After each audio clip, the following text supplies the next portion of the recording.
That dinner, she casually said, "My ex still has the key to my place. Sometimes he drops by when I'm not home." I smiled lightly. "I understand." That same night, I ordered a funeral wreath delivered to her door, with a note that read, "Wishing you both eternal happiness." The next morning, her ex's messages started flooding my phone. She said it so casually, like mentioning she'd forgotten to buy milk. "Oh, by the way," she laughed, swirling her wine, "my ex still has a key to my apartment. Yeah, he still swings by sometimes when I'm not home, waters the plants or drops stuff off. I hope that doesn't bother you." I smiled. I even nodded like a good boyfriend should. "No," I said. "I understand." She seemed relieved. She went back to her pasta, and I sat there watching her talk about her day, her co-workers, the color she was thinking of dyeing her hair next week. The light hit her eyes, and for a second she looked beautiful. She looked beautiful. Something in me just shut off. That night, after dropping her off at her place, I drove around the empty streets of downtown until the clock blinked past midnight. I found an all-night flower shop that handled funeral arrangements. When the man behind the counter asked, "Who's it for?" I smiled the same way I'd smiled at her and said, "For a relationship that just died tonight." Her name was Emma. For a while I really thought she was it. We met through a mutual friend at a housewarming party back in April. She wore a grey sweater, hair in a messy bun, holding a glass of wine like she'd done it 1,000 times. She wasn't loud, but she had that kind of energy that made people pay attention without her even trying. Our first conversation wasn't anything special. Just small talk about music, how we both hated networking events, and how her job in marketing made her good at pretending to care. I laughed. She smiled. We exchanged numbers. 2 days later, we had coffee, and a week after that, dinner. It didn't feel forced. Things just happened. By the third month, I was spending more time at her apartment than mine. It was a small one-bedroom place near downtown. Clean, cozy, a little messy around the edges. She had a cat named Oliver who hated everyone but her. She liked cooking breakfast in my t-shirts and leaving makeup on my pillowcases. I didn't mind. I liked her smell on my things. We didn't fight much. She had a sharp tongue, but I learned how to read her moods. I thought we were getting closer. She even started talking about trips we could take, maybe even moving in together eventually. Then came that night, the one that stuck in my head like a splinter. It was a Thursday. I'd made dinner at my place, pasta with shrimp, her favorite. We opened a bottle of wine she'd brought, sat at the counter, talked about her work, my job, a co-worker of hers who couldn't stop bragging about crypto. It was one of those easy, quiet nights you don't think much about, until it goes wrong. She was scrolling through her phone while I was washing the dishes. Then, out of nowhere, she said it. "Oh, by the way," she said, not even looking up, "my ex still has a key to my apartment. He stops by sometimes when I'm not home. Waters the plants, drops off things, whatever. I hope that doesn't weird you out." At first, I thought I'd misheard her. "Wait, what?" I asked, trying to keep my voice neutral. She looked up, calm as ever. "Yeah, he just helps out sometimes." "We're still on good terms?" "It's totally platonic." I must have looked at her for a few seconds longer than I should have. She tilted her head. "You're not mad, are you?" I smiled. "No, I understand, that was it. No argument. No raised voices." She smiled, satisfied with that answer, and went back to her phone. But something inside me shifted right there. I wasn't jealous, not in the way she probably thought.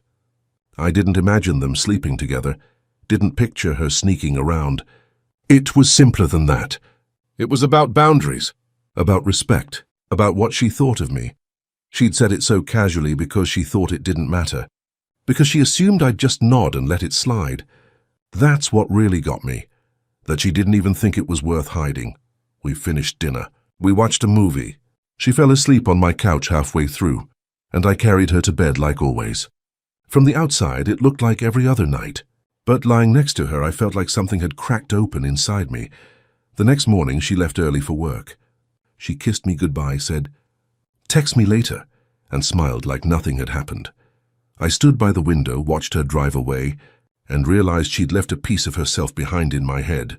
Not love, not warmth, but a sentence that wouldn't stop echoing. He still has a key.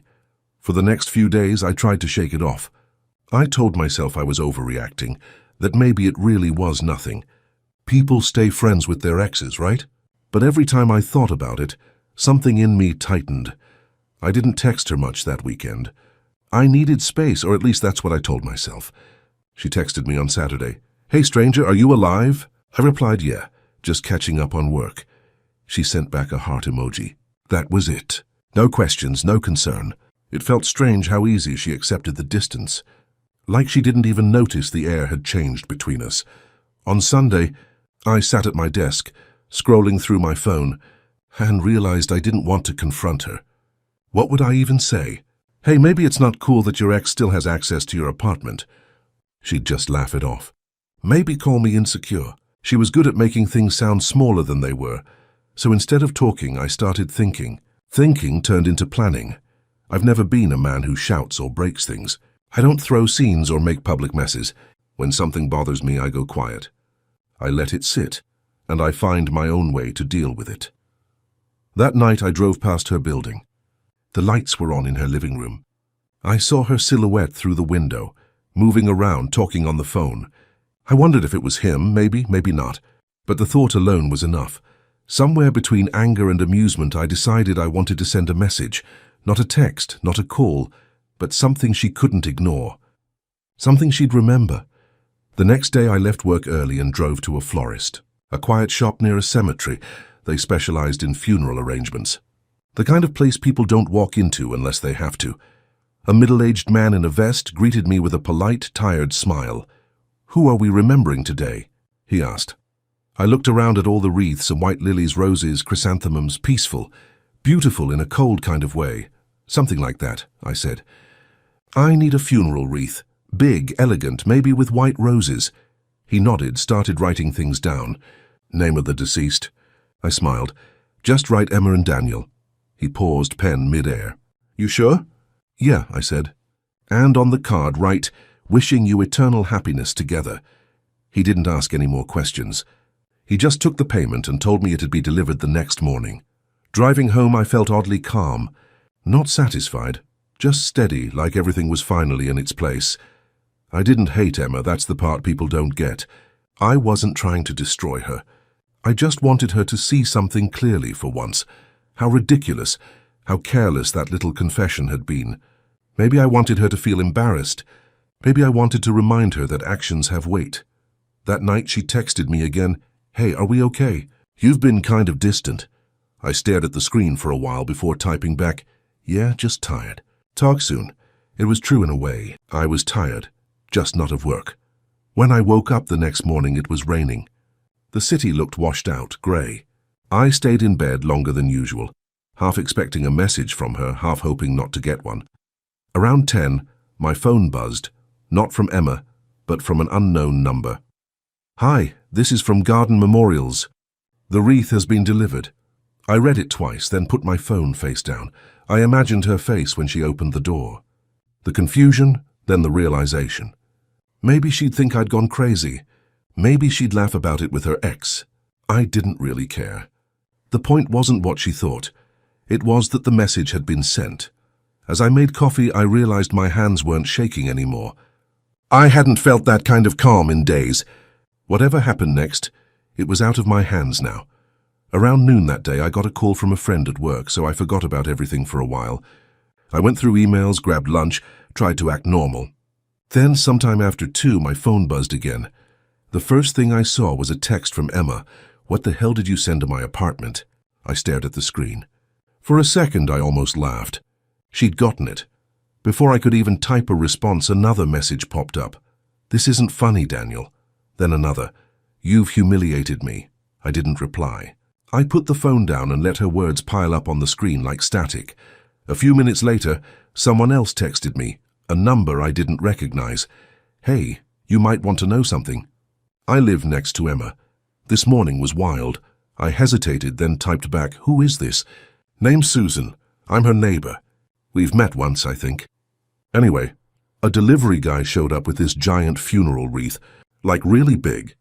He rang her doorbell, and her older neighbor from across the hall came over thinking someone had died. I could almost see it. The narrow hallway, the smell of old carpet, the old woman poking her head out, Susan continued. Susan told me later that when Emma opened the door, her ex was there too. I didn't move. My eyes stayed on the message. Her neighbor said her ex was there when it arrived. Looked like he'd just stayed over. My stomach didn't drop. It didn't twist. I just exhaled. People in the building were already talking about it by afternoon. I typed back thanks. That was all. Then I turned my phone face down again and sat still for a long time. Later that evening, Emma called. I let it ring the first time. The second time I picked up. "Daniel, what the hell did you do?" she snapped. Her voice was shaking, as not with fear but with rage. "I sent you a wreath," I said simply. "Why?" "You know why. This is insane. You embarrassed me in front of my whole building. People are talking about me, about us." "About you," I corrected. "Not us." She went quiet for a second, then said, "You're sick." I didn't respond. She filled the silence herself. "You had no right. You've ruined my reputation.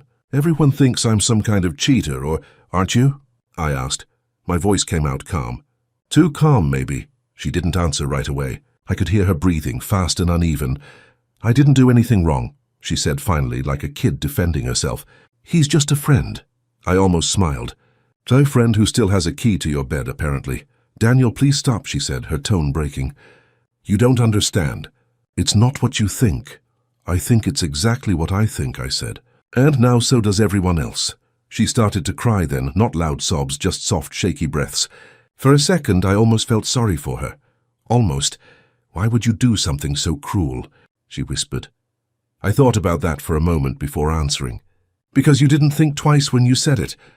You didn't think how it sounded, how it made me feel. You treated it like it was nothing." I just gave it the attention it deserved. There was silence. Then she hung up. That night, Susan texted me again. "It's all over the building now," the old neighbor told everyone. Some guy even took a picture of the wreath before it was taken down. "People are saying Emma's been seeing her ex behind your back." I didn't answer. I didn't need to. I poured myself a drink, sat by the window, and watched the rain come down in steady lines. I knew things would explode for her. People talk. They always do. But for the first time in weeks, my head was quiet. It wasn't pride I felt, more like relief. Like I'd finally put an end to something that had been rotting slowly in silence. The relationship was dead. The wreath just made it official. The next morning started with my phone buzzing non-stop. At first, I thought it was work emails. Then I saw the names: Emma, unknown number, mom, private caller. The first voicemail was from Emma's dad. He sounded angry but also embarrassed. "Daniel, this is Robert. I don't know what happened between you and Emma, but this whole thing's gotten out of hand." Her mother's in tears. "The neighbors have been calling. Please just stop whatever this is." He hung up before I could even process it. Then came a text from Emma's mom. "I don't know what you were trying to prove, but you've humiliated my daughter and our family. Whatever she did, this wasn't right." I stared at that message for a while.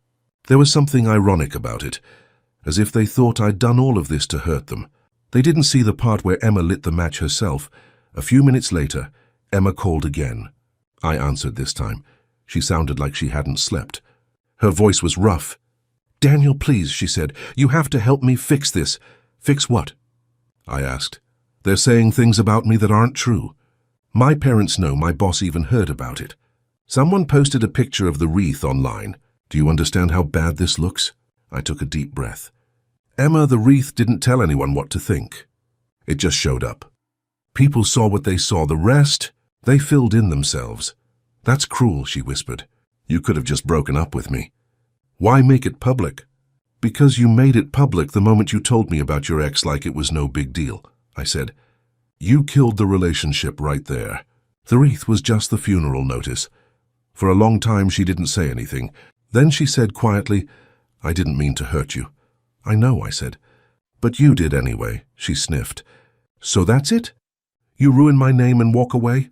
"Emma," I said softly, "I didn't ruin your name. You just gave people a story and they decided how to tell it." She started crying again, then hung up. I didn't call back. That afternoon I went for a drive. No destination, just out of the city, past the suburbs, until the buildings turned into trees. I parked near a lake and sat there for a while. The air was cold, the kind that makes your thoughts quieter. I thought about everything: the dinners, the mornings, her cat, the way she used to hum when she brushed her hair. I wasn't angry anymore, just tired. People think revenge feels good. It doesn't, it just fills a silence.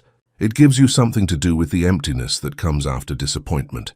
When I got home, I deleted her number, our photos, the messages. I blocked her on everything. I didn't do it out of hate. I just wanted the noise gone. A week later, Susan texted me one last time. She moved out. Someone new's renting her place now. Thought you'd want to know. I didn't reply. That night, I took out the little things she'd left at my place, a mug, a hair tie, a sweater, and put them in a box. I left the box outside by the dumpster. When I went back inside, the apartment felt different, lighter somehow. Quiet in a good way. I made myself a drink, sat on the couch, and thought about the florist, the man who'd asked me, "Who are we remembering today?" If he'd asked again, I'd probably just say, "It's over," but I didn't need to say anything. The story had already told itself, and just like that, it was over.